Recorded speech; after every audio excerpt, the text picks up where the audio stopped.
faire attention avec ce que nous sommes en train de jouer avec, parce que le cash FCC sont en train de devenir un problème pour la population congolaise. Sima, j'ai découvert que ça, par exemple, Félix, c'était Joseph Kabila. Mon esprit s'est révolté. Dans le but de l'Inga qui n'était cancellé. Dans l'Inga n'était cancellé, tout en gagne. Dans l'incident. Dire les choses. Il dit qu'il n'a pas l'intention de créer une crise. Mais si on le pousse, il risque de le faire. Ceux qui pensent que... Parce qu'on ne s'adressait pas. Je ne pense pas que dans ce pays, il y a une institution qui s'appelle l'Assemblée nationale habilitée à... ou présidence de l'Assemblée nationale habilitée à interpréter la Constitution.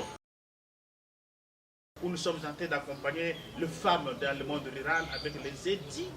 Un édit est en discussion maintenant dans les sessions qui vont s'ouvrir à Maïndombe et dans le Congo central. Nous avons été à Kolosi, Lubumbashi, Kananga, Bandundouville, Mwanda, Boma, Matadi, Bazangungu. Et nous allons rebondir encore sur tous ces sites-là, rien que pour accompagner la population à s'approprier les valeurs de la démocratie, des droits de l'homme, les accompagner à s'approprier la culture de la démocratie. Et surtout, nous avons un accent, c'est tout ce que je vous ai cité là-bas, accompagner la femme et les jeunes. Parce que leur place dans les instances de prise de décision reste encore sujet à caution. Merci M. Tchombela, puisque vous avez parlé de Yumbi à un certain moment, du massacre de Yumbi qui jusqu'à aujourd'hui est resté lettre morte. Vous avez cité aussi parlé des fausses communes de Maluku. On n'en parle plus. Est-ce qu'au niveau de la nouvelle société civile, vous avez amené des démarches pour que cela puisse quand même répondre? Au niveau de la justice, qu'est-ce qui est fait jusque-là pour que cela puisse avoir un écho favorable pour la population? La justice de notre pays reste un problème. La justice de notre pays reste vraiment un même problème. Sous ce nouveau régime Elle reste un problème sérieux. Il n'y a pas un problème de régime, mais c'est un problème de la justice qui est sérieux. Il reste un problème sérieux. La justice n'a pas encore appris à comprendre que c'est elle. Je suis chrétien, que mes frères musulmans m'excusent, ou d'autres confessions religieuses qui ne partagent pas ma croyance, tolère-moi un peu sur cette note. La Bible dit ceci: la justice élève la nation. Et l'injustice fera quoi? Rabaisse la nation. Et c'est là où nous sommes. C'est parce qu'il y a de l'injustice. Donc vous trouvez qu'il n'y a pas la justice? Il n'y a pas la justice. Il y a la justice des hommes forts, la justice des faibles, la justice des riches, la justice des pauvres. Dans une société où il y a ces disparités-là, on ne peut pas parler de la justice. C'est pour cette raison d'ailleurs, notre plan stratégique 2021-26 axe son action sur le combat contre tout individu, toute personne qui tente de nous maintenir dans l'ignorance et dans l'injustice. Voyez, donc nous voulons éveiller la cause. On ne doit pas nous maintenir dans l'ignorance. On ne doit pas nous maintenir dans les injustices. Et nous devons le combattre. Ce qui fait que la justice ne s'est pas intéressée à toutes ces questions. Comme je disais, ça reste un problème pour notre pays. Mais au niveau de la nouvelle société civile, j'accompagne dans cette démarche. De bien dire les choses. Il dit qu'il n'a pas l'intention de créer une crise. Mais si on le pousse, il risque de le faire. Il a pris les précautions de tout bien dire. Tout bien dire. Mais voilà, qui se sent mauvais se bouche. C'est ceux qui bloquent, qui ont surgi le premier. Qui se sent mauvais se mouche. Ceux qui pensent que... Parce qu'on ne s'adressait pas. Je ne pense pas que dans ce pays, il y a une institution qui s'appelle l'Assemblée nationale habilitée à... ou présidence de l'Assemblée nationale habilitée à interpréter la Constitution. C'est la Cour constitutionnelle qui devait dire le chef de l'État. Et voilà, ça montre que le blocage vient de là-bas. Oui, parce que ce n'est pas elle qu'on s'était adressé.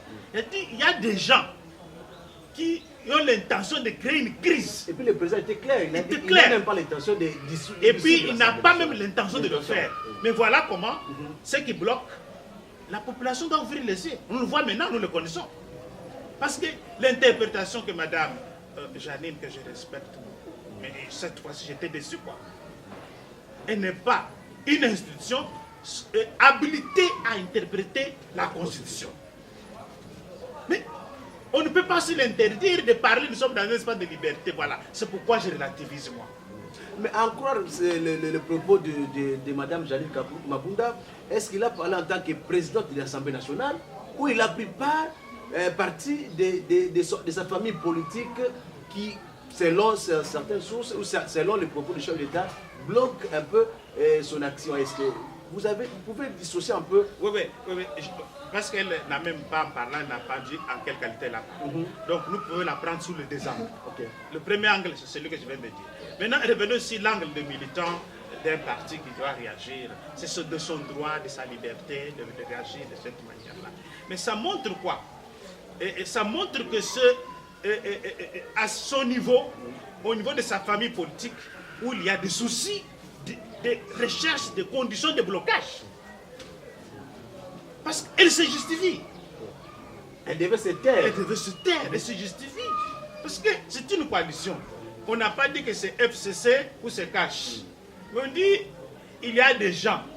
Du coup, une famille se tait et une autre s'élève. Vous voyez comment les gens s'accusent eux-mêmes. Donc je crois qu'elle devait elle a loupé là une bonne opportunité de se taire et d'analyser et peut-être de rebondir après avec beaucoup de choses. Donc en tant que militant, elle veut tirer très bas les débats. En tant que chef d'une institution, elle a improvisé, elle s'est improvisée sur un domaine où on n'a pas mandat ni qualité. Donc voilà autant de choses que nous devions faire attention avec ce que nous sommes en train de jouer avec. Parce que le cash FCC sont en train de devenir un problème pour la population congolaise. Attention, c'est très bien de dire comme vous le dites, mais attention, la population n'a pas encore dit son dernier mot. Et nous avons peur que la population se saisisse de ce dossier-là. Alors ce n'est pas bon. Vous savez que la population, dans tout le cas, elle est toujours vainqueur. Elle gagne toujours. C'est pour cette raison que je vous ai dit qu'il n'y a pas sincérité, il n'y a pas franchise. C'est là qu'ils veulent. C'est ça qu'ils veulent. Qui gagnera dans ce cas précis? C'est pourquoi je salue le propos de M. Mende. Mende a été très clair. Et je crois que si Madame la Présidente et bien d'autres qui pensent comme elle devaient suivre ce que le ministre Mende, l'ancien ministre Mende a dit, je l'ai trouvé extrêmement sage et modéré et même constructif. Donc, contrairement à ce qu'on pense toujours de lui. Donc, je pense que cette fois-ci, il a donné une piste. Il ne faut pas qu'on tire très bas les débats au niveau des partisans. Il faut qu'on élève les débats. Ce sont des gens qui se combattaient. Ils sont obligés aujourd'hui de cohabiter et de vivre ensemble. Mais comme ils peuvent vivre ensemble, donc ce discours-là ne devrait pas continuer. Il y a la méfiance entre les deux institutions, entre les institutions qui sont en place. Et comment faire? Parce que chaque fois, vous n'avez qu'à avoir cette méfiance, ce n'est pas seulement. Je crois que le chef de l'État est sorti de son droit de réserve. Je crois qu'il en a aussi trop. Vous voyez, il a signé une ordonnance. C'est bloqué toujours par la même famille. Hein? Pour les gens de Jacamine, c'est toujours la même famille. Lorsqu'on rappelle un ambassadeur, c'est toujours la même famille. Hein? Lorsque le ministre de l'Intérieur demande au gouverneur de sursoir leurs mesures qu'ils ont pris de nomination des bourgmestres, c'est la même famille toujours. Voyez. Alors, je pense que nos amis qui sont dans cette disposition de bloquer, de croire que le pouvoir leur revient de droit, le pouvoir appartient à la population congolaise, ils doivent le savoir. Et ça commence à transpirer que tous les biens qu'on veut faire à la population congolaise, il y a des gens qui ne veulent pas. Et ça, c'est une mauvaise image qu'ils veulent passer de leur famille politique. Parce que tout ce qui s'est passé entre-temps, on voit que c'est eux qui bloquent. Et quand le chef d'État réagit, même quand il était aux États-Unis, il a parlé de bourlinage. C'est toujours la même famille. Pourquoi il appartient de savoir leur manière de réagir? Parce que là, l'opinion est tentée de les voir comme s'ils deviennent un obstacle pour le développement. Ennemi du peuple, oui. Et même ennemi du peuple. C'est très dangereux. Moi, je crois que c'est mes compatriotes qui doivent le suivre. C'est le conseil. Il faut qu'ils sachent comment ils peuvent manipuler la chose politique. Comment ça bloquer les biens qu'on veut faire? Nous ne pouvons pas dire que ils sont animés de mauvaise volonté, mais ces actes que nous venons d'énumérer là ne viennent que d'un camp. Et dans ce cas-là, personne ne condamne ce comportement-là. Donc ça transpire dans l'opinion qu'il y a un camp qui voulait le pouvoir, mais qui ne l'a pas, mais qui tiennent à torpiller ce qui doit être fait. Là, ça ne va pas. D'abord, la population congolaise qui me suit en ce moment. Le Congo est un et restera indivisible. La lutte pour la balkanisation de notre pays ne date pas d'aujourd'hui. Souvenez-vous du propos de l'ancien Premier ministre Patrice Emery Lumumba. Lui, à l'époque, il pointait du doigt la Belgique. Aujourd'hui, beaucoup d'intellectuels, beaucoup de structures pointent du doigt les pays voisins et les multinationales. Mais le Congo, hier, ce plan a échoué. Et aujourd'hui, le plan-là est en train d'échouer. Il échouera encore davantage demain. Nos forces armées qui sont au front doivent être soutenues et c'est notre devoir sacré de vous soutenir. Et vous devez compter sur nous. Nous vous soutenons dans ce combat de l'unité de notre pays, dans ce combat de ce peuple meurtri de Beni et de Butembo. Le rétablissement de l'unité de ce pays et de la paix dans cette partie, c'est vous qui avez pris le devant et vous avez droit à notre soutien. Nous soutenons les autorités de la République qui doivent vous accompagner dans ce combat. Parce que vous avez accepté de verser votre sang pour nous, nous devons vous soutenir. Peuple congolais, lèvons-nous, soutenons nos forces armées pour que la victoire nous revienne. Et que ceux qui pensent que le Congo qui était faible hier puissent encore réfléchir.